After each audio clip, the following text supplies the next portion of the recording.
Gather round, dads, it's time for a tale. Hand me a book and a warm pint of ale.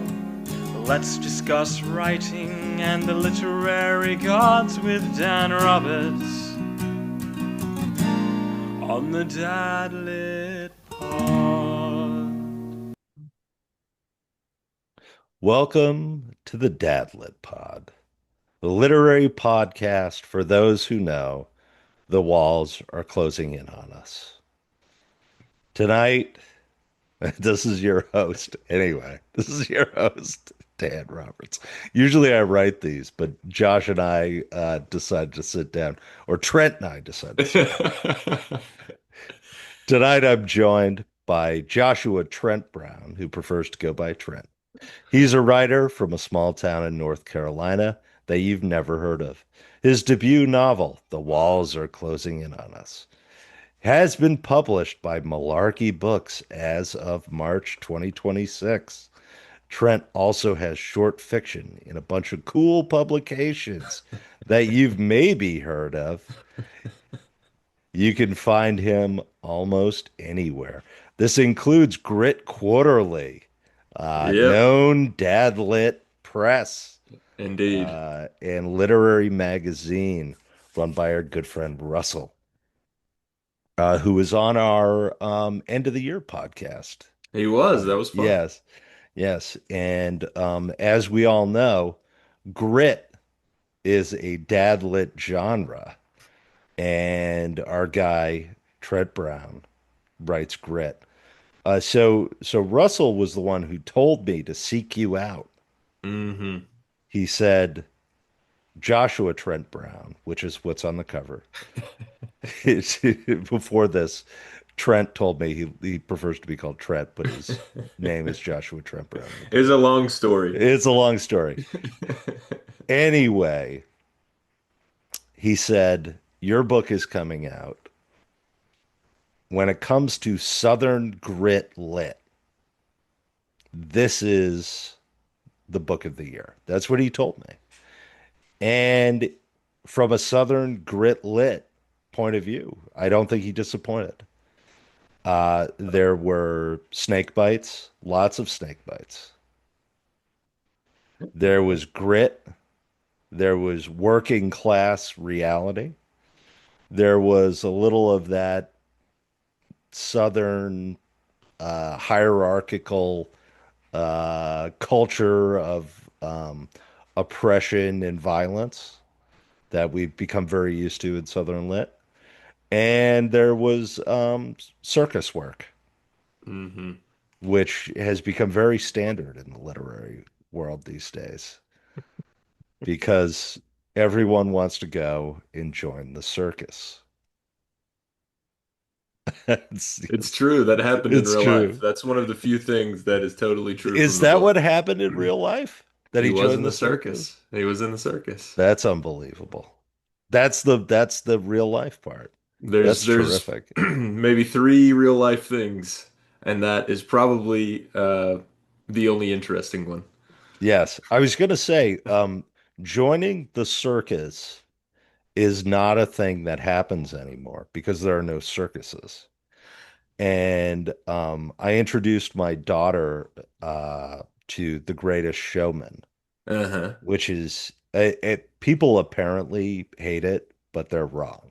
Oh, Uh, fun it's movie. it's it's unbelievably good. It's Yeah, yeah, yeah. unbelievably good. The music in it is spectacular. The actors are all great. And it's really a great movie about America.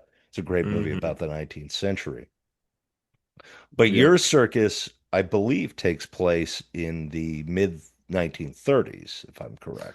That's a Did pretty I good place it guess. correct? I Yeah. try to, there's It's no a little hard start and nebulous. stop. Yeah, Yeah. so yeah, it's probably, let's see, I'm gonna do some quick math. It's probably mid to late 30s. Yeah. Yeah. I intentionally didn't put exact years on it, and that got some feedback from agents that didn't love that. But Yeah, they wanted to hear about the boll weevil infestation. yeah, I tried I like to do, little crumbs where you go, "Oh, this is what year it is," you know. Yes. Yeah. Well, let me describe the book. The Walls Are Closing In on Us is a literary thriller about a young Choctaw, a Choctaw youth, growing up in poverty, dealing with the complications of that, dealing with the complications of identity and aspiration, ultimately culminating in just a bunch of snake bites. Everyone gets bitten by a snake in this book. And the book is beautifully written. I really liked it. Thank you. I got my signed copy at the AWP conference in Baltimore, where I got to meet Trent and a bunch of the people from Malarkey. Yeah, it was awesome. It was very fun. I did not meet up with you guys for drinks, mostly because I took my mother out for her birthday and we got a little sauced and I fell asleep. That's all right. We were also a little sauced on the other side of town. Yes, yes, which is very fun. That was my first writers conference, and you and the guys were very friendly to me. And so tell me what inspired you Hmm. to write about a young Choctaw man who deals with a life of crime, violent, poverty, and despair. Where does the inspiration for that come from? Are you a young Choctaw man? I cannot claim it. So I'll back up. The book is loosely is an operative term here, Mhm. loosely based on my great grandfather. Um, Wow. the story is that um, I've been telling people it's been 4 years, and it's been like six now. But anyways, in the past decade, a family member put together a full history from immigration, which went back to like the mid 1700s. Has how everyone died. It's super detailed. It's unbelievable. Hmm. And so I'm reading through it, and there's so much incredible stuff. Letters from the Civil War, two brothers who were on either side, which is a whole other thing that I've toyed around with. But anyways, I come to the family glossary, and there's everyone's name and what pages they're talked about on, and then there's my great grandfather whose name was George. His last the real last name is not used in the book. Um, and there's an asterisk leading you to another page, and it says unknown. And this family member has tried his best to verify every single member of the family, and the only person he couldn't verify was my great grandfather. Hmm. There's no record of his name in Mississippi. No one had ever heard of him. And at the timeline, there were people around who would have. They didn't know that name. But we know he's from there. We know he was Choctaw. We know he was in the circus. And I've also been told that he was not exactly the best guy on the planet. Oh Um, yeah. My so great I, grandfather as well. yeah, yeah, Yes. My the great times, I grandfather guess. was a professional gambler There and a you go. bootlegger. Yes. Yeah, so I got really obsessed with the idea that my great grandfather had a fake name. Um, Nice. it also has a lot of implications for family that I think my mom just chose not to deal with. But so yeah, I got really obsessed with this idea. Um, he was Choctaw and white. I got obsessed with like what that could mean for your identity, and then with the fact that like maybe you had a fake or stolen identity for the latter half of your life. So I took the bare bones of that and the obsession I had with it, and I just started writing and seeing where it took me, I guess. I had some flag points like the circus that I wanted to happen, or I knew would happen, and then otherwise I kind of just let it do its thing. Yeah, so I think, well, genealogy has become sort of an obsession Yeah, yeah. everywhere. But I feel like because I lived in the South and I lived in Arkansas, and the sort of obsession of everyone in Arkansas was that they were all directly related to a Civil War Confederate general. Uh-huh. How is that? You're from North Carolina, I take it. Yeah. Yep. How has that changed where your approach to this book is sort of a sense of pride and excitement Yeah. about effectively telling the story about the story of your great grandfather, who you envision as what would be at that time. I mean, race as a construct hmm was an interracial carny. Yeah. Yeah, yeah. I just Um, think it's interesting because it is, yeah. I mean, Faulkner would have written a beautiful book, Yeah, much better one. but Yeah, yeah. he wouldn't have necessarily identified with a half Choctaw Carney in the hmm 1930s. I think it's interesting. What what what really, like, what about that drew you in and said, this is something that I'm excited to write about? Yeah, sure. I think something that I like to toy around with, um, in a lot of my fiction is like identity and what people think of themselves and how that Hmm. can be shaken or just completely ripped apart, you know. Um, and so and I've done some stories with like Alzheimer's and things like that, trying to toy around with this idea. Yeah. And then this comes into my life. And for one thing, like again, like I said, I don't claim to be Choctaw. It's there, you know. But I've learned about it so late in my life that I'm absolutely not going to claim it whatsoever. I'm very white guy, but it's there, and I'm fascinated by it. I had no idea. Yeah. And so that was just another thing that I wanted to dig into a little bit more. Um, but honestly, I don't know. The story kind of took me over in a way that I can't explain very much. Hmm. I think I was obsessed with the fact that this person's memory is almost gone. My mom Hmm. remembers a little bit about him, but she was very young. Um, and then, you know, otherwise, everybody else who knew him is nearly gone. I have one great aunt, I think, who knew him decently well. Um, so I'm kind of obsessed with this idea of, you know a little bit about a person, but their history is fading and kind of rewriting that history in Hmm. fiction. Obviously doing it well and doing them justice. Um, but yeah, that was super interesting to me.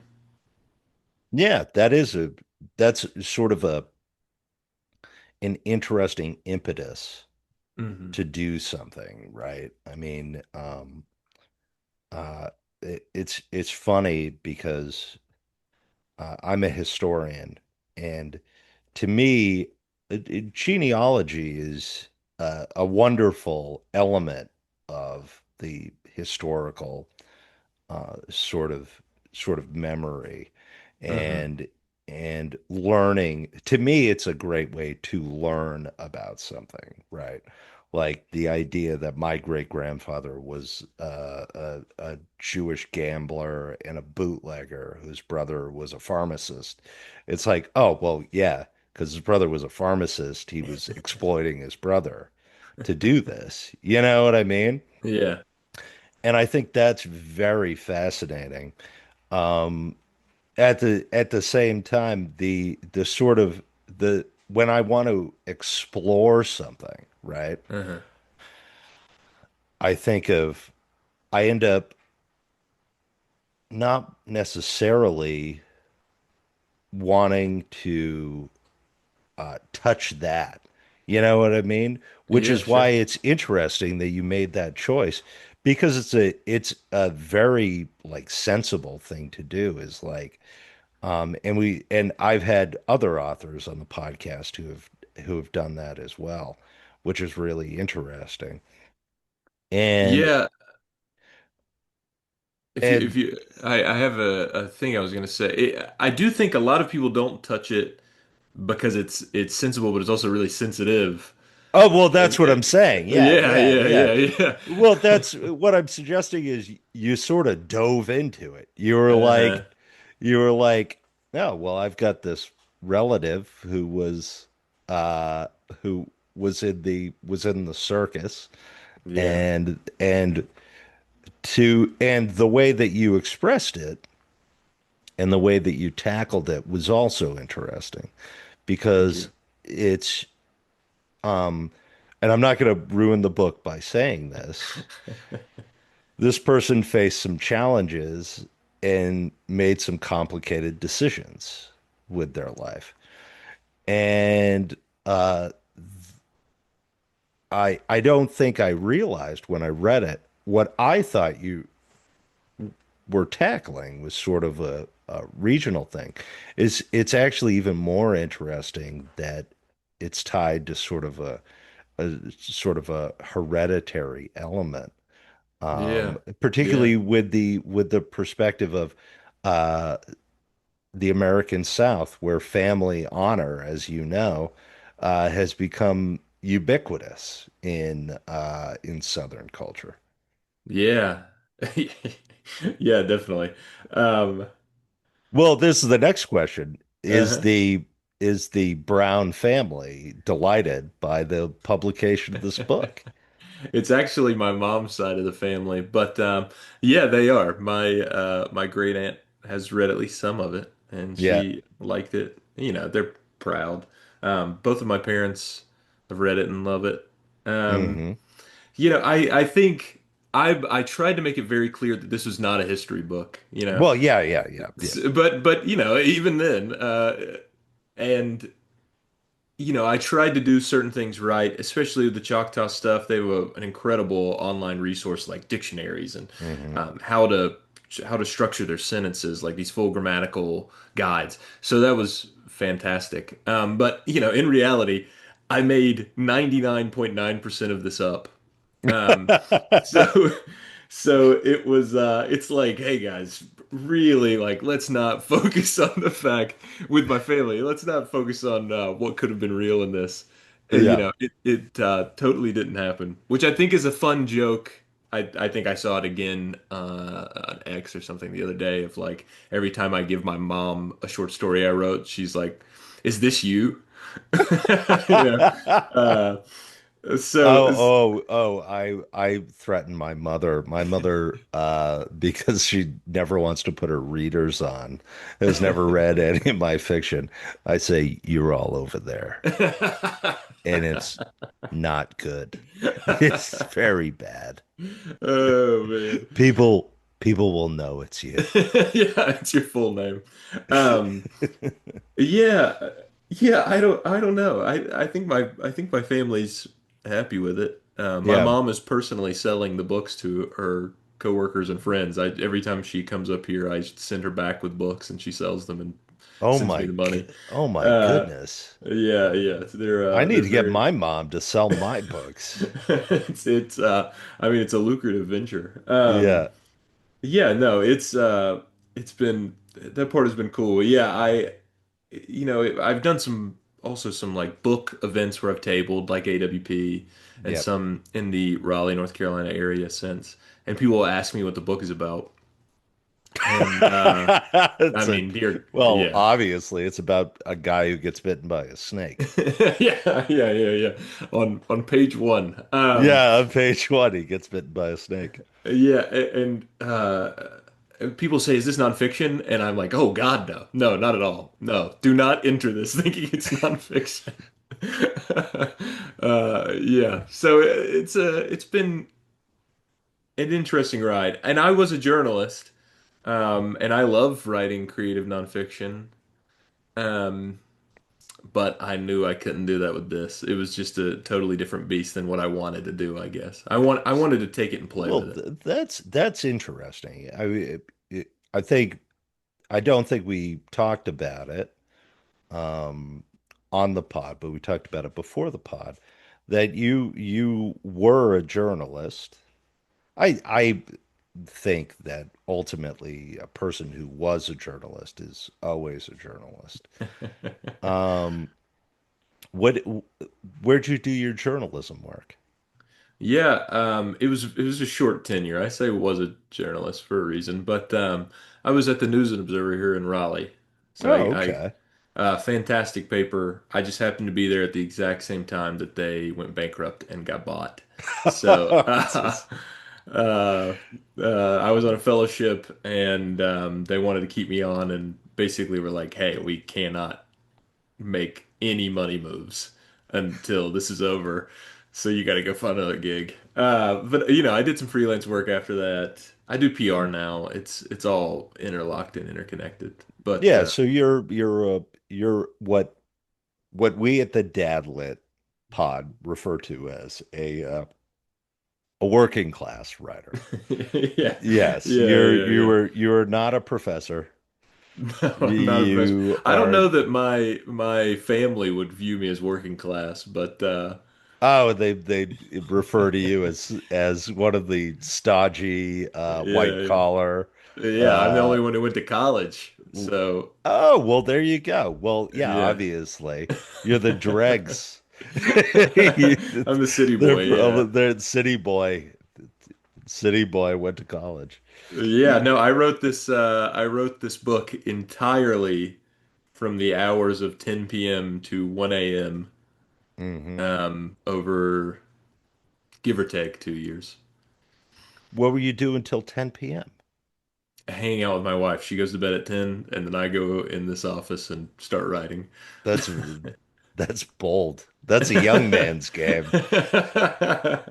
Yeah, I mean, I was tired a lot. I'm a bit of a night owl. I like writing. I Yeah. like writing at night when there's absolutely no distractions. She's gone to Hmm. bed, the dogs have gone to bed. Now this is all going to change in a little bit less than 3 months when I have a child in here, but until then, Nice. Well, let's talk about that. yeah, yeah, You're an about to be a dad. yes, I'm joining the dad literati soon. Yes. I How has like, that changed your focus? Well, you're part of the dad literati. You wrote yes, yeah. a dad lit book. Thank Yeah. you. Yeah, that's a good question. One thing I was gonna say that I kind of forgot is one thing that I am obsessed with, and I use the word obsessed a lot because I have OCD, and Hmm. it's an operative term also. But Yeah, uh, you start out the sentence and the thought with obsessed. yeah, Yes. yeah, I'll try not yeah. to interrupt you now that I know you have OCD. No, no, it's okay. I'm obsessed with like the formative years of childhood. My book Mm, starts, well, it starts when he's old, but it goes back to when he's very young, and it goes through the whole life. And the second book that I have been very slowly working on also starts when it's two kids. Um, so I can only imagine that those feelings and those obsessions will grow hmm. when we welcome our daughter into the world. Oh, But I that's also know lovely. that I can only imagine. Yes. I'm right there with you. When my daughter was born, I became obsessed with parental responsibility and duty. Hmm. So that of course weighs heavily on everything I write. But the other element that I thought is ultimately very interesting and a thing that's so cool to explore is psychological and biological realities of the way people understand and perceive things as Mm-hmm. they age. Mm-hmm. So sort of you could take like uh, child psych or human development. Yeah. And a lot of people who get into teaching take these. They're sort of requirements for elementary Yeah. Yeah. Yeah. education. And the idea that you learn about sort of uh, children's kinetic understanding of the world. So the idea that their nerves are infinitely more sensitive Mm-hmm. and that the nervous system and the grip of the nerves is very tied to their own cerebral sense of well-being. This is why small children carry around blankies Mm-hmm. or stuffed animals and use them to self-soothe. It's because we used to carry them around in the cave Yeah. Yeah. or Yeah. on the plains, as it were. And the idea was that the sort of touching of human skin, this is when you have issues of failure to thrive, for Mm-hmm. example, in Yeah. infants, that sort of connection with human skin is essential to the central nervous system. Mm-hmm. And when you think about that as a literary concept and how that might influence a character's internal understanding of the world, I'm just super interested in that Yeah. That of is the really sort of interesting. biological element. I think a lot of people have come to this sort of conclusion where they struggle with the idea that there can be art without sort of divine idea. Mm-hmm. I don't know if you've heard this, but Yeah. Yeah. Yeah. Yeah. yeah, there's a lot of judgment that you can't have art without divine idea. At the same time, I think there's an element of biology that is so fascinating and still has so much room left to be discovered Mm-hmm. in the artistic world. Uh, that like this idea of not necessarily medicalizing fiction, but just kind of trying to replicate or recreate sort of a sense of human psychology and human crisis Yeah. Yeah. or a Yeah. human emotion and behavior tied to that. So You're giving me some ideas for my second book. I'm glad. I'm glad I'm finally doing something for somebody. But you know what I'm saying? Yeah, yeah, yeah. Like there are psychological tricks Uh-huh. that the literary community doesn't necessarily use because the abject pursuit is beauty. Mm-hmm. But if you wanted to, for example, represent childhood, Mm-hmm. an element of representing childhood is representing this sort of limited cognitive understanding Mm-hmm. of Yeah, yeah, childhood. absolutely. Yeah. And that is one of these things where when I find authors who are kind of like trying to accomplish that, I think it's super interesting. Yeah, Yeah. it is. Um, I tried, well, I don't spend a ton of time in the walls um in childhood. There was more that I cut out, but in my second book I'm toying around with it quite a good deal. Well, There's a I'd lot say of that kids going on. you did a great job with like the idea of perspective of a young person looking up. Mm-hmm. Like everything Sure. in that first third of the book is looking up. There's not so much an element of agency as Hmm. there is an element of acting upon. Yeah, thank you. Yeah, that was something that was not working. It was working against the book when I was trying to sell it a little bit at first. Um, No, this is 100% true. That does, yeah. yeah. Everyone makes that argument that why isn't your character doing things themselves?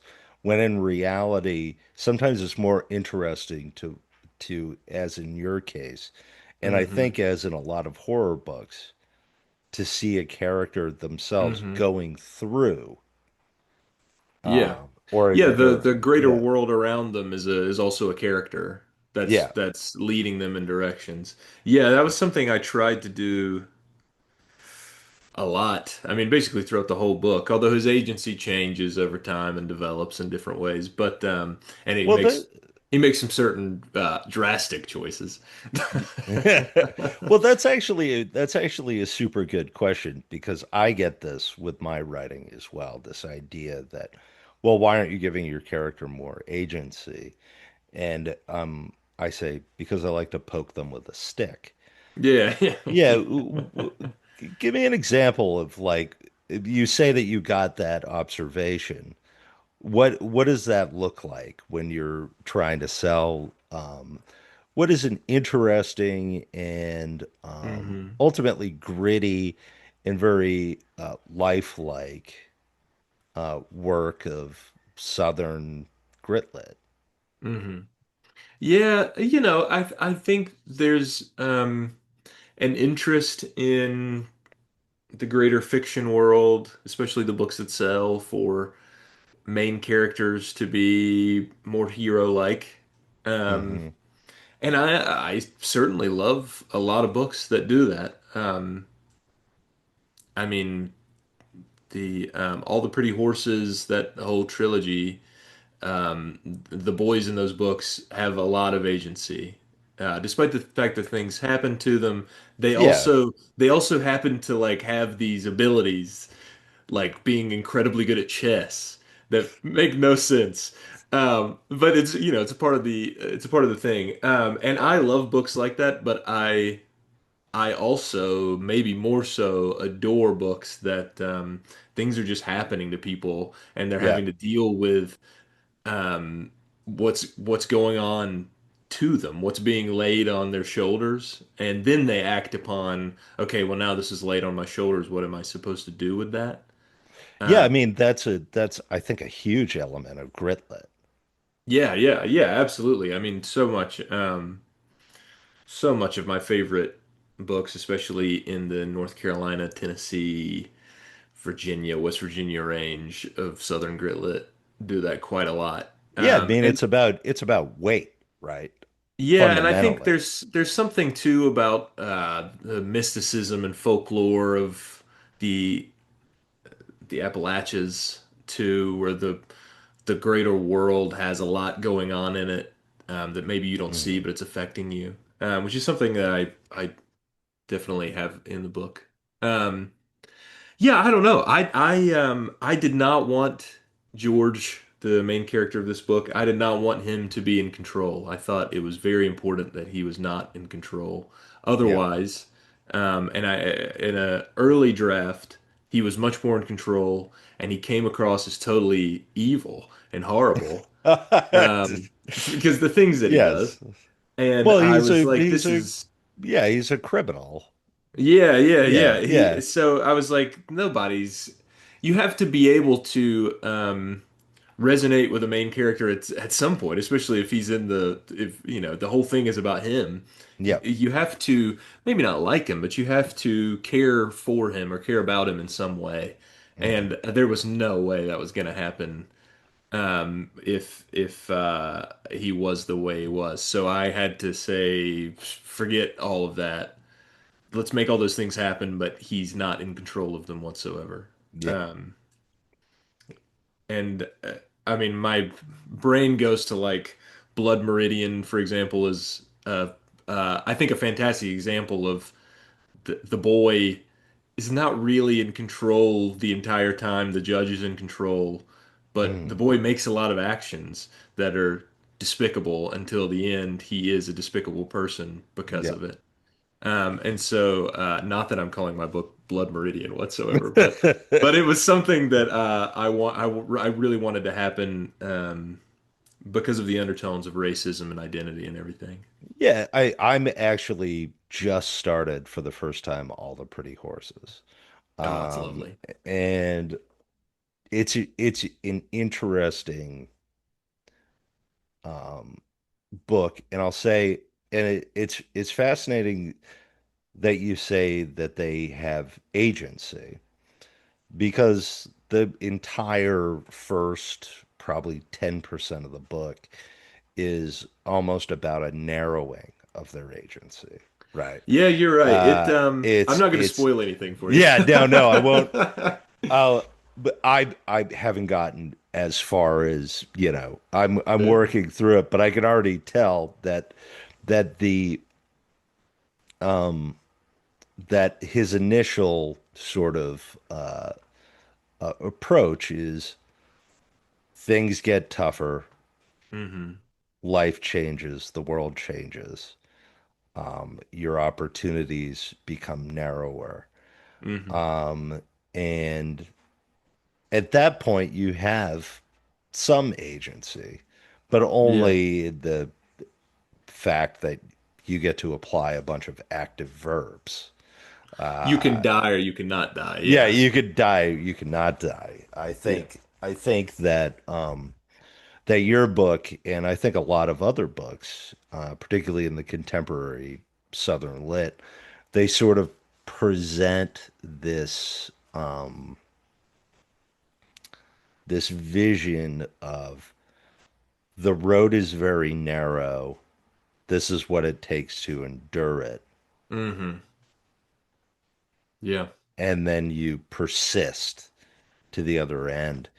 And I don't know. I mean, maybe that's just sort of a contemporary fatalism that we as millennial men feel, or Gen Z and Gen X men feel.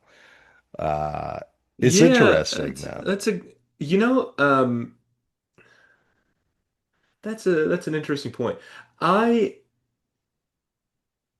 I think the reason I took this direction was kind of tied to the times and the main inflection point that I'm not going to spoil my book, but the main inflection Yeah, point yeah. I knew had to happen, and looking at the bigger picture and saying, okay, it has to be a narrow road, and he has to try to Hmm. survive.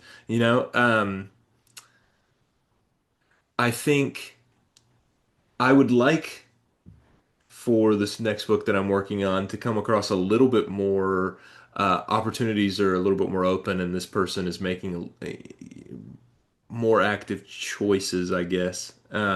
Hmm. But yeah, that's an interesting point. Now I gotta go look at. I have a fancy bookshelf of all my favorite books up here, and maybe that is just the way things are. You might be right. Well, now I'm it's funny. I'm not sure if you know James Wade. Yeah. But James Wade's another dad lit author who also Mhm. does Southern. And his most recent book, which I read by him, is actually called Narrow the Road. That's funny. That's pretty good. Which also features a snake bite. So yes, the Southern sort of experience, and was set in the 1930s. I don't know. To my Connected mind, minds. to my mind, what I seem to be detecting, and one of the most interesting things about this show, and about the fact that I read so much contemporary male lit in Hmm. these genres, is that the gritlit genre views the world as a narrow road where men are acted upon Hmm. and limited in their action. And I You know, think that's okay, I could probably interesting. theorize. I could probably theorize about this. You tell me, give me your explanation because you've written one of these, and believe it or not, I've heard this same sort of accusation against a horror novel that I wrote, which was Yeah. about sort of a middle class white collar worker in Maine. Yeah. Um, and so tell me, give me your theory because this may be, we may have cracked a generational literary element. I think, no, I cannot speak to Maine, but I can generally speak to the South. Um, I am the first man in my father's lineage since um, uh, immigration or damn near immigration to not be Hmm. a tobacco farmer. Um, Interesting. as you probably know, the tobacco industry died in the early 2000s. My dad Which is not, well, my father's retired now, but he retired from tobacco farming when I was a kid. that's Um, actually a real shame, by the way. I'm pro cigarette. I I have not partaken, but I Well, can't say no, no, nicotine's a fun. I can't actually even smoke They look because of cool. a medical condition, but they look cool. They look cool. And I Oh my use them as gosh, they books. look cool. But no, no, no. I hear what you're saying. So Yeah. you're So the first one outside of a very storied agrarian yeah, traditional. a long time tradition. Yeah, and so tobacco farming is not it's exactly unique in this general idea of, for example, there are quite a few. Just talking about back home in southeastern North Carolina, textile industries Mhm. dead in my Yeah, lifetime or when I was very young.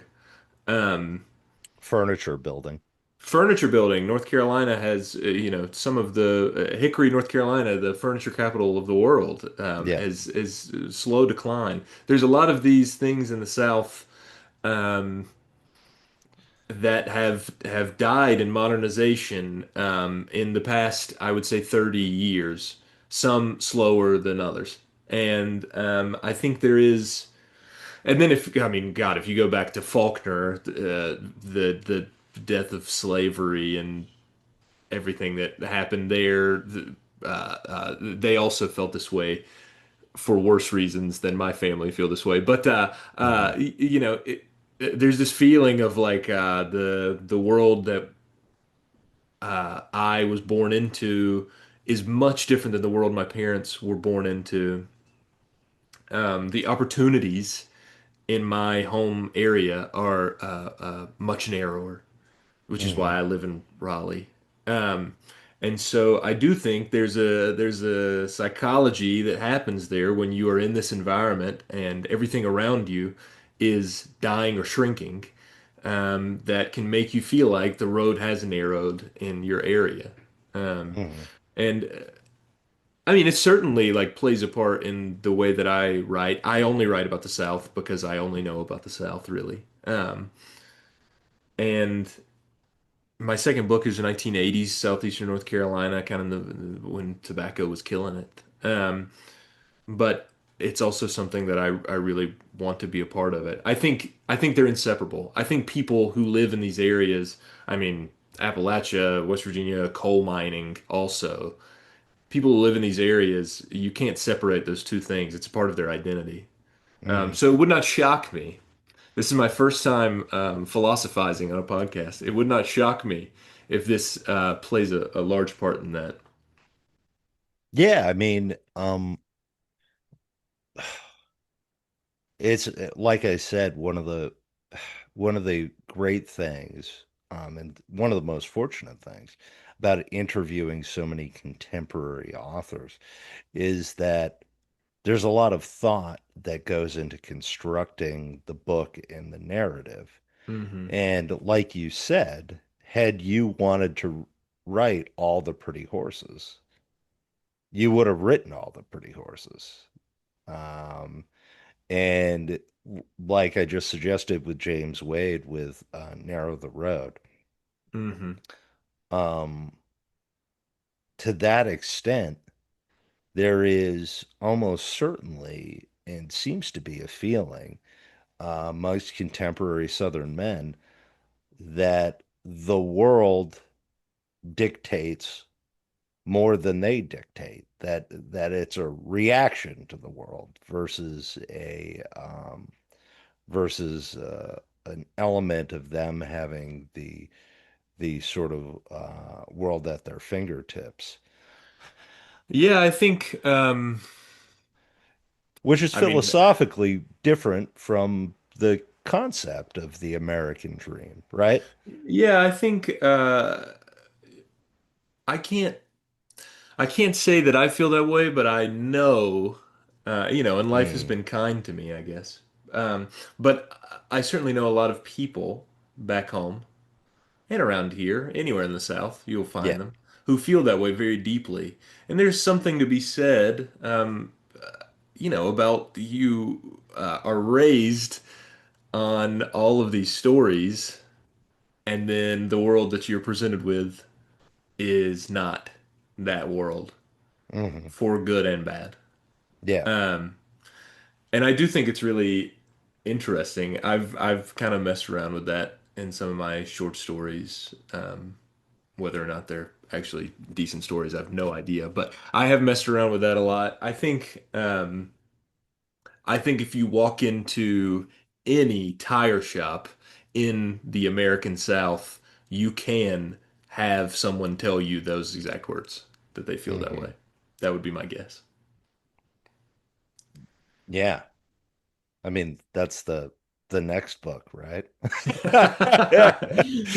the next book. Uh, yeah, and there's nothing wrong with working in a tire shop by the way. I have No, one no, back no. home that Yeah. I love. I love that guy, and I drive 2 hours to go there to get my tires done.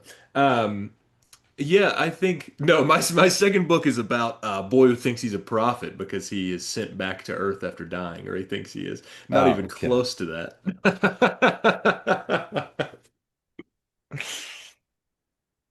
Yeah.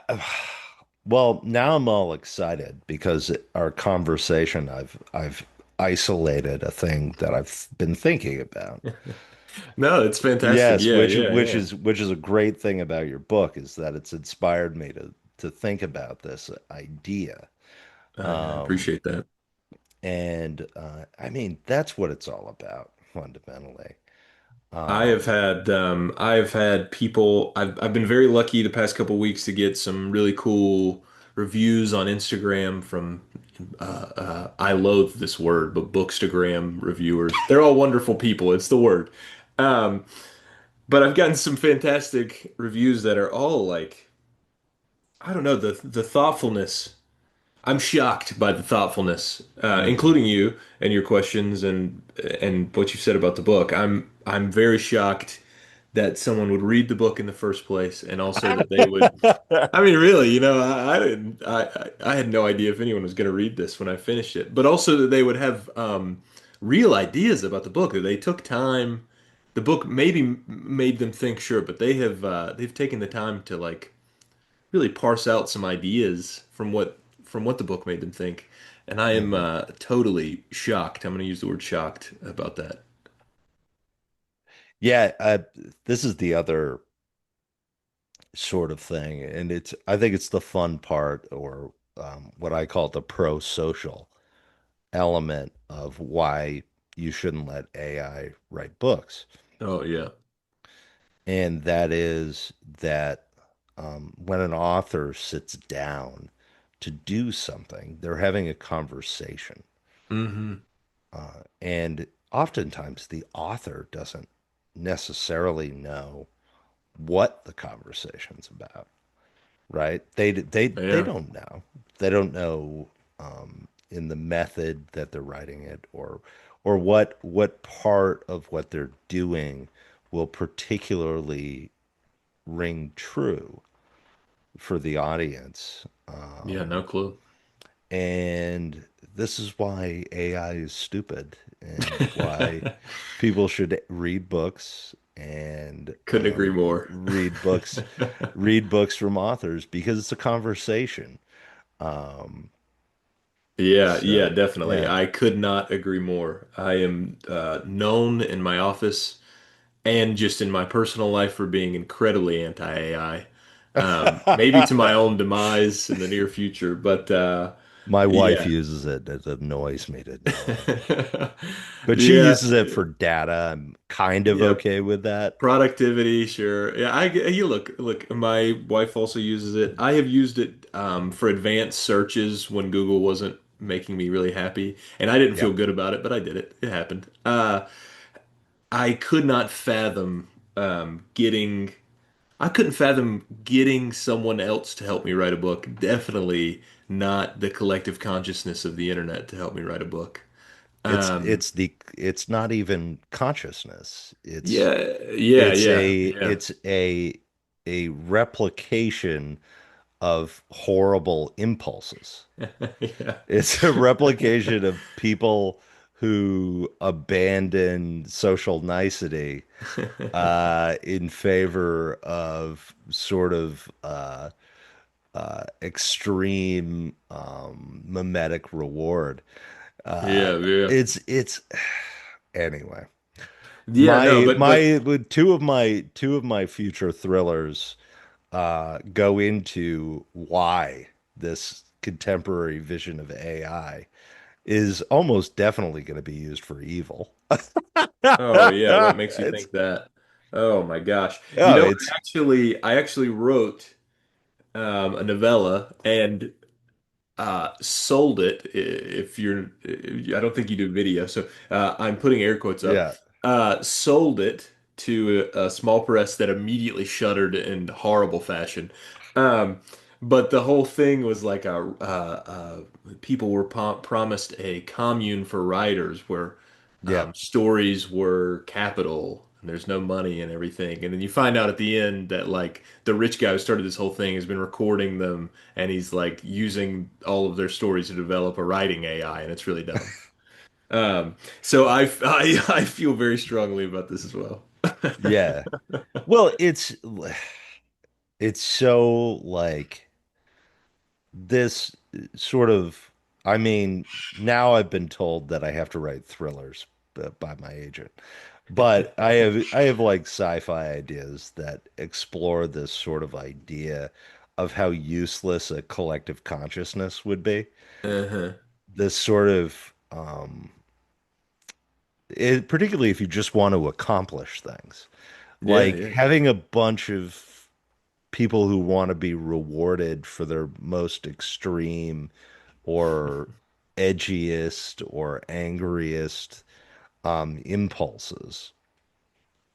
And on the other side, having this sort of like passive stroke culture, ego stroke culture Yeah, yeah, yeah. for the sort of simple act of breathing is not a good way of constructing a vibrant art world or a No, vibrant not at all. intellectual environment.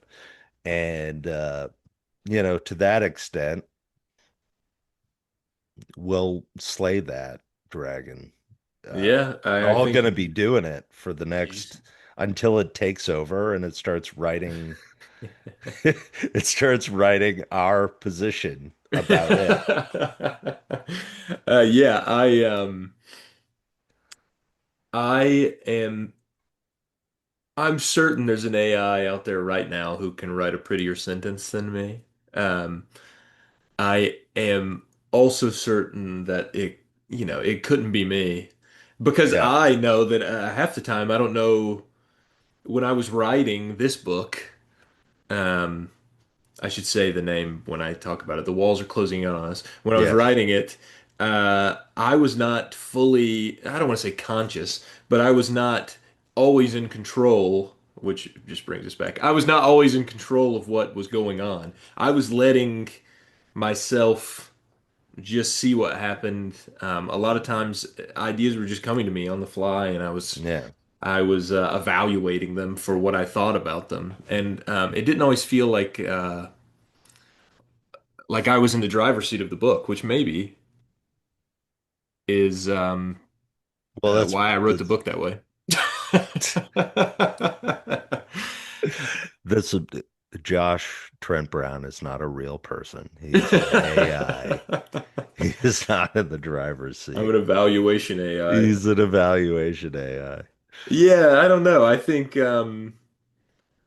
I think there's a lot of novels that I have, especially in the past few years. I have some novels that I absolutely think are unbelievable, and Mhm. I do feel a string of connection to this writer because they made me think about things. They made me feel things, and I Yeah. think that's amazing. And the same way with any other type of art and media, I think that is 90% of the point. Beauty is obvious, but beauty brings us there. So, Yeah, that's the point. I yeah. mean, even with authors I disagree with, Hmm. their ability, T.C. Boyle is, I think, my favorite example. T.C. Boyle's sort of a left-wing environmentalist, Gen X nerds, and I love T.C. Boyle. I love all of his books, and they delight me. And his opinions on like how to solve problems Uh-huh. are the complete opposite, I think, of mine. Yeah, yeah. They're the complete opposite. We have complete opposite, except that both of us, uh, all of his characters are about sort of um, kind of this like ego ego driven frailty, this sort of hapless ego driven Hmm. frailty where the mistakes come so fast and the ability to respond to them and to deal with them is delayed by Yeah, yeah. grief and by personal anguish and by the demolition of the ego. And even in the end, if they're right, if the character's right, it doesn't matter. Being right doesn't matter. That's good. Yeah. So, Yeah. mm, I mean, I'm actually the worst at naming. I have so many books that I love and authors that I love, and if you asked me to yeah. name one, I couldn't. But I'm certain that I disagree with a number of my favorite authors on a lot of things. But again, that's the beauty of art. You Yeah. know, some of my favorite paintings were by very strange. Honestly, look, my favorite author is Cormac McCarthy. Hmm. If you don't know why that is considered problematic, including a little bit by myself, then been living under a rock and maybe just don't look it up. So, this is, and I obviously didn't agree with him on a lot of things, but he also, Hmm. I think, was the novelist of a generation, if not, one of the greatest and one of the finest writers there ever will be. So I think Yeah, that's the beauty of the whole thing. I think he was in a lot of ways a response to sort of the neurosis that had taken over the male literary world, I mean, No particularly. Country for Old Men is an obvious. Yeah, it's the antithesis of Uh, neurosis. It's yeah, Sheriff Bell, I mean, like every line that comes out of his mouth is an obvious metaphor. so I mean, anyway, yeah, it's great stuff. Um, it, like I said, you and James Wade and the guys that are doing Southern Gritlit, there's clearly something going on down there that is very, I'm not going to say dad literati centric, but Yeah, there's a male perspective that is being explored and quite vibrant in the contemporary context and is very honest.